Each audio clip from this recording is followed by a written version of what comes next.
Assalamualaikum warahmatullahi wabarakatuh. Hello Indonesia, my name is Zul Farhan, the representative Syah Kuala University to Pemilihan Mahasiswa Berprestasi Nasional 2018.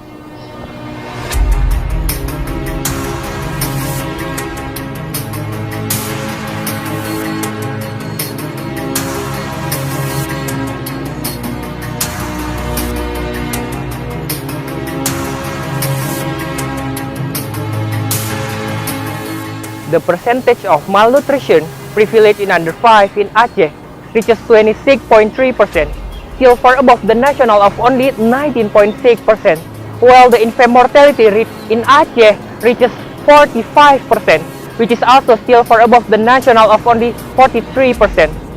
Polusi tinggi di kota besar tidak hanya meningkatkan risiko stroke hingga kanker paru, tapi juga menjadi penyebab kematian terbesar kelima di dunia. Polusi udara telah menyebabkan lebih dari 4,2 juta kematian di seluruh dunia pada 2015. Health Effect Institute mencatat besarnya angka kematian global ini menjadikan polusi udara sebagai penyebab kematian tertinggi dunia. Then the Banda Aceh pollution rate is always increasing 5% every year based on data from serambinews.com.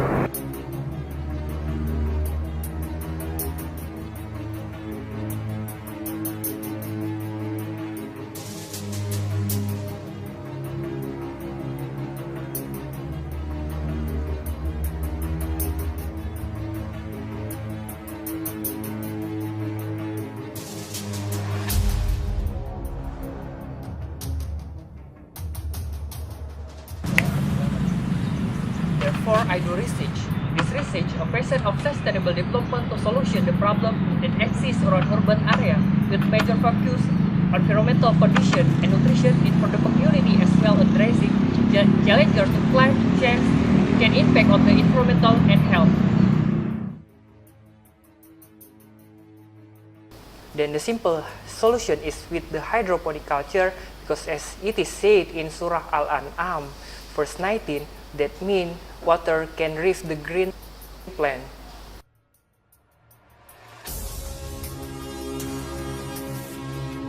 And here I want to present my idea about hydroponic culture in house yard as the alternative to fulfill family nutrition of urban people in Banda Aceh.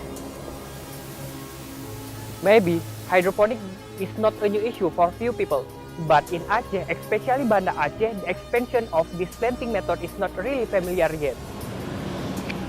Data from GPS Banda Aceh 2014 said that farmland in Banda Aceh is decreasing because of the increasing number of population that affect many farmland may be changed into house or buildings. I hope by expanding hydroponic culture in Banda Aceh, people can fulfill their family need of healthy and fresh vegetables, easily and cheaper than banks in the market. It is also the horse yet green, fresh and beautiful, and the help to decrease the pollution in this urban city. I hope by expanding hydroponic culture in Banda Aceh, people can fulfill their family need of healthy and fresh vegetables, easily and cheaper than banks in the market. It is also the horse yet green, fresh and beautiful, and this help to decrease the pollution in this urban city.